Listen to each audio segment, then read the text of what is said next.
తెలంగాణలో రేవంత్ అన్న పరిపాలన ఎట్లా అనిపిస్తుంది? రేవంత్ పరిపాలన వచ్చింది ఇస్తుండు చేస్తుండు కానీ ఇప్పుడు ఏంటిది రైతులకు మాత్రము ఇంతకుముందు కేసీఆర్ పొలాలు ఉండగా ఎంత పొలాలు ఉంటే అంత పైసలు వేసేది. అవును.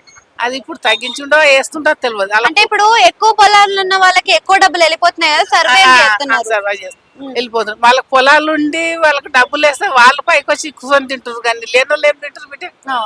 లేని వాళ్ళు ఏం తింటారు? మళ్ళీ ఇప్పుడు ఈయన వచ్చిండు, ఇప్పుడు పింఛన్ వయసులో పింఛన్ వేస్తున్నాడు, బస్సు పిరి పెట్టిండు. బస్సు పిరి పెట్టిండు ఒక 5-10 దించితే అదొక లెక్క పద్ధతి నువ్వు జీతాలు. మళ్ళా ఇప్పుడు కరెంటు పిరి పెట్టినావు, ఒక 5-10 దించితే అదొక నీకు ఇది ఉంటుంది. ఇప్పుడు అన్ని పిరి పెడితే ఇప్పుడు ఎవరికి నష్టం? నీకు నష్టం అవుతుంది, మళ్ళీ పబ్లిక్ కూడా అందరూ ఇట్లా కష్టపడుతున్నారు. మరి ఆయన కేసీఆర్ చేసిన రోజులు ఫస్ట్ చెరువులు అవి ఇవి అన్ని చేసిండు మంచినే.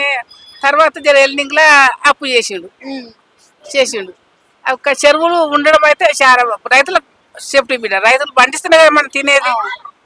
కానీ రైతులందుకు అన్ని ఇల్లు కట్టి ఇల్లు ఇస్తా అంటే మళ్ళీ రైతులకు చెప్పాలి, నువ్వు పొలాలు పండించి నువ్వు తిన్నాక నువ్వు అమ్ముకోవాలి, బాగుంటుంది, అందరూ పేదలు బతుకుతారు. తినే వస్తువుల మీద తగ్గించాలి, పేదలు బతుకుతారు బిడ్డ.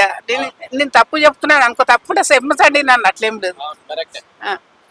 ఫస్ట్ మంచిగా చేసిండు ఆయన, తర్వాత జర దేశానికి కొంచెం అప్పు చేసి కూడా తర్వాత చెరువులు ముయ్యడం, ఇల్లు అట్లా చెరువులు ముయ్యడం అయితే నీళ్ళకు ప్రాబ్లం కదా బిడ్డ, పొలాలకు ప్రాబ్లం, అన్నిటికి ప్రాబ్లం, దేశానికి ప్రాబ్లం.